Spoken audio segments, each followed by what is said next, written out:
Hey everyone, this is OKCoyote. Welcome back to my December Magic the Gathering Pack-A-Day Challenge for December the 26th. Today's pack is Dungeons & Dragons Adventures in the Forgotten Realms. So, if you do not know what it is I'm doing, what this series is, I am opening a pack of Magic the Gathering every day in December. 31 packs, 31 days. They're all different packs. The first 24 were random, but for the final week of the month, I have fixed packs that I have chosen for my own collection because they're fun and I want to open them.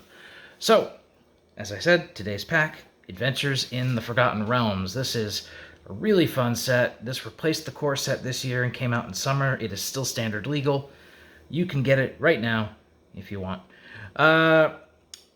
It's the first Dungeons & Dragons themed Magic set, and it was really a blast to play. They introduced some fun mechanics like venturing into the dungeon and rolling d20s. So I had so much fun with this set. I'm a big D&D fan, so this really blended well two franchises that were both owned by Wizards of the Coast into a great new product.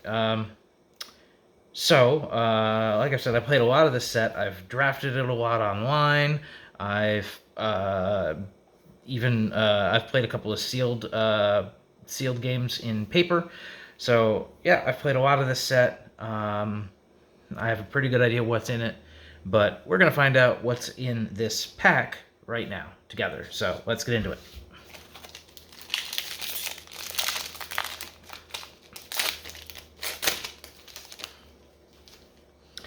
Alright, we start off with Armoury Veteran.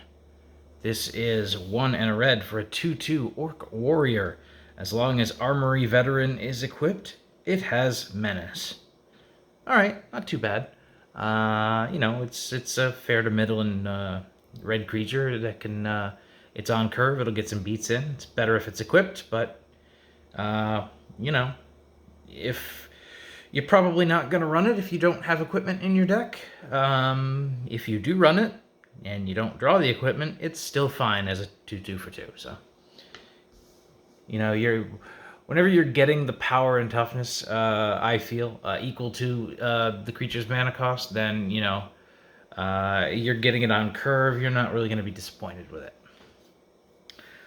Scion of Stygia is 2 and a blue for a 2/1 Tiefling Shaman. It has Flash and an ability called Cone of Cold, which is mimicking a classic Dungeons & Dragons spell. When Scion of Stygia enters the battlefield, choose target creature an opponent controls, then roll a d20.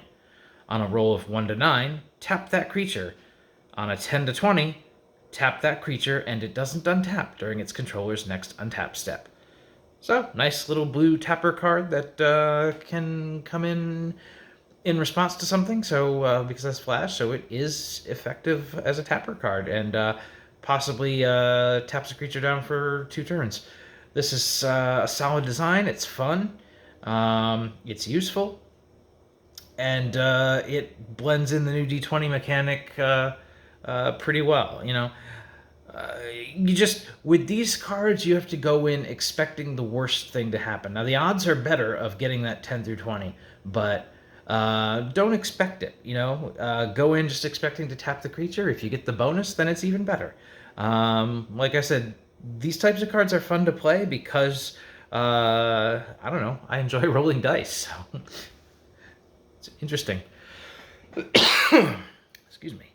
Next is Gloom Stalker. This is 2 and a white for a 2/3 Dwarf Ranger. As long as you've completed a dungeon, Gloom Stalker has double strike. So, not too strong on its own as a 2/3 for 3, but if you are running this with a lot of cards that let you venture into dungeons, this can pick up double strike, and as effectively a 4/3 for 3, this is actually pretty good. So, not a high pick, but really depends on what else you have in your draft. Zombie Ogre. It is a 3/5 Zombie Ogre for 3 black. At the beginning of your end step, if a creature died this turn, venture into the dungeon. So, I mentioned completing a dungeon. So, venturing into a dungeon means, if you're not familiar with it, there are 3 dungeon cards that are out that represent,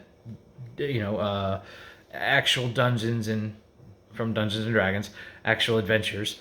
They are kept outside the game, and when you are told to venture into the dungeon, you choose one of those 3, and you put a counter on it, and you are in the top room. And there's like a little flow chart where you move through different rooms in the dungeon. So every time you enter a new room, each room has an effect on it. You do that effect.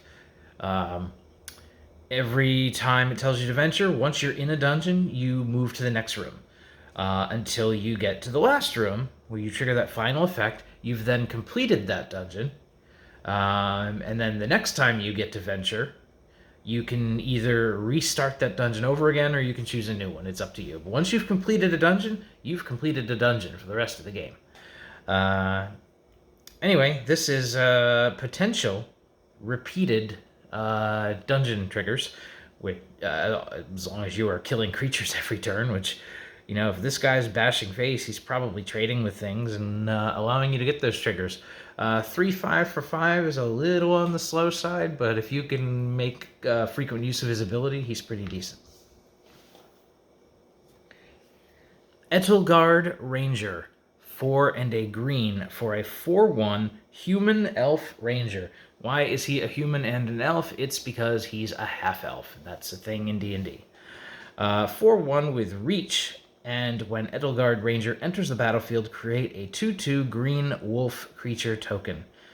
So you are getting a 4/1 and a 2/2 for 5 mana. That's 6 power and 3 toughness worth of creatures, and 1 big one with reach.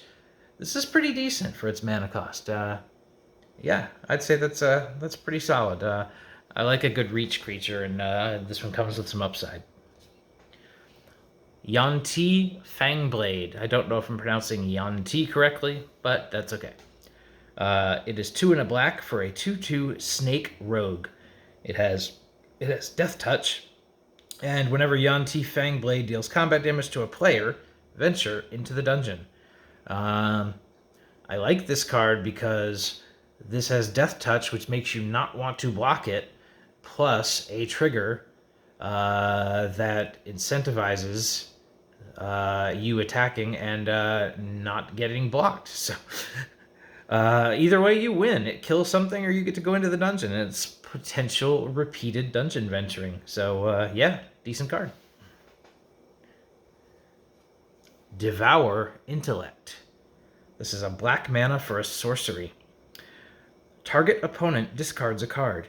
If mana from a treasure was spent to cast the spell, instead that player reveals their hand, you choose a non-land card from it, then that player discards that card.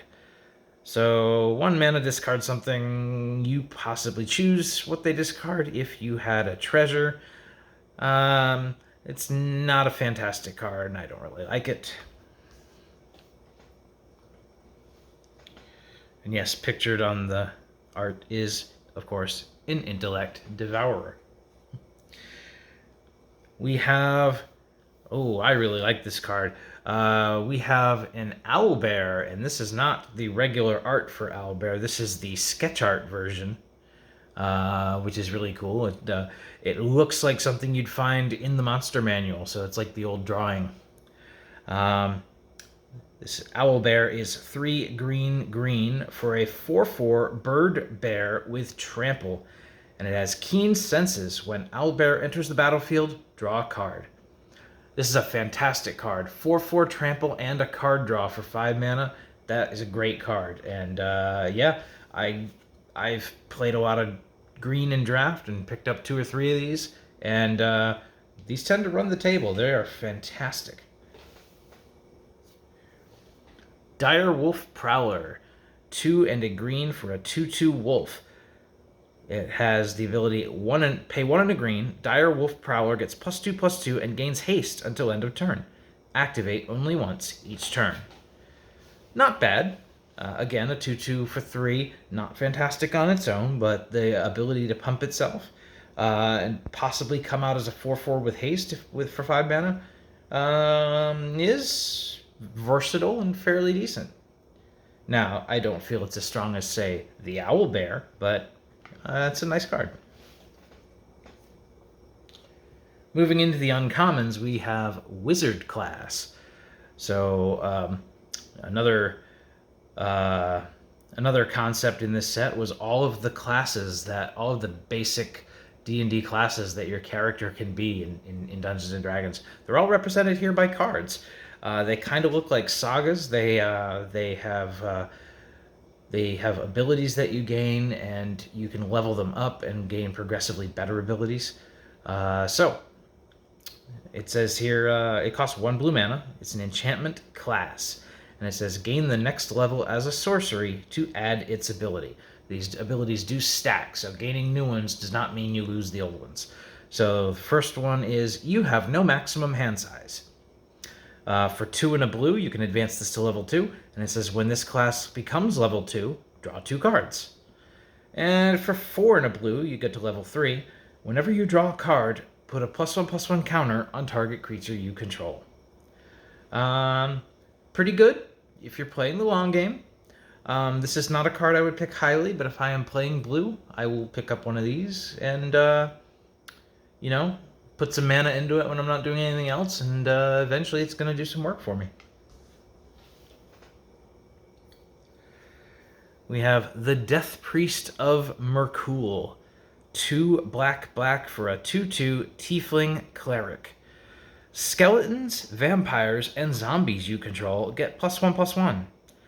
At the beginning of your end step, if a creature died this turn, you may pay 1. If you do, create a 1/1 black skeleton creature token. This is pretty decent. Kind of an undead lord. If you can pick up some other undead creatures, it's really good. Even if you don't, when things die, you can make skeleton tokens that are effectively 2/2 while this is out. So if you build around it fairly well, this can be a pretty good card.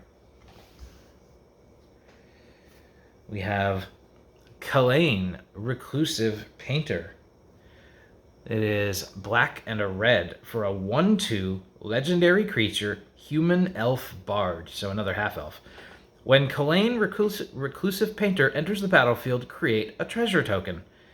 Treasure is an artifact that taps and sacrifices to add 1 mana of any color. Other creatures you control enter the battlefield with an additional +1/+1 counter on them for each mana from a treasure spent to cast them. So I don't think this is a very good card on its own. It's certainly not that great in draft, because how much treasure creation and manipulation are you going to get? But this is definitely something that can be built around, and I imagine some commander players would have fun brewing with this as their commander. Before we get to the rare, let's look at what else we have in this pack. We have first a zombie token. So the good old-fashioned standard 2/2 black zombie. For any cards that make that, there's lots of cards that do. We have the basic land, which is a swamp. In this case, interestingly, something that's new in this set, the basic lands have flavor text, which is different. Not only do they have flavor text, but they have adventure hooks written on them. So they feel like little hooks, something you can throw into a campaign if you're looking for an idea. So very cool, very interesting. It really adds to that D&D flavor. We have a foil in this pack. It is Rust Monster, which is an uncommon. 2 and a red for a 2/1 beast with first strike. And sacrifice an artifact, Rust Monster gets +2/+0 until end of turn. This is sort of like D&D's version of the ATOG, if you're familiar with ATOGs from old school Magic days. 2/1 first strike, sack artifacts to get bigger. Again, a fun build-around card, but probably not something you're going to draft very highly, because you can see there are not too many artifacts in this set. I mean, they're in there, but they're not really plentiful. So it's not like a Mirrodin set or something where you're gonna have them everywhere. And our rare is, it's a sketch art. It's the Ochre Jelly. This is green and X for a 0/0 ooze with trample. Ochre Jelly enters the battlefield with X +1/+1 counters on it. Split. When Ochre Jelly dies, if it had 2 or more +1/+1 counters on it, create a token that's a copy of it at the beginning of the next end step. The token enters the battlefield with half that many +1/+1 counters on it, rounded down. So the neat thing about this card is that, let's say you put 4 counters on it. It's a 4/4. If it dies, it splits into 2, each with 2 counters on it. If they die, they have all its abilities. So if they die, then they then split into 2 1/1s. So this thing is really hard to deal with. If you've got some way of putting more counters on these cards, they're not going to go away for a while. You can play it early, you can play it late. It's a pretty decent card in any stage of the game. So yeah, Ochre Jelly. I was going to say Owlbear would be my first pick for the draft, but I think it's going to be the Ochre Jelly because of its versatility and its difficulty in getting rid of it. So yeah, I think in this case I will definitely pick the rare for this pack, Ochre Jelly. So yeah, that's going to do it for the Adventures in the Forgotten Realms pack. If you like this video, don't forget to like this video. You can also subscribe to my channel and follow me over on Twitter at OKCoyote. That'll do it for today's edition of the Pack-A-Day Challenge. We will see you tomorrow with another pack. Bye-bye.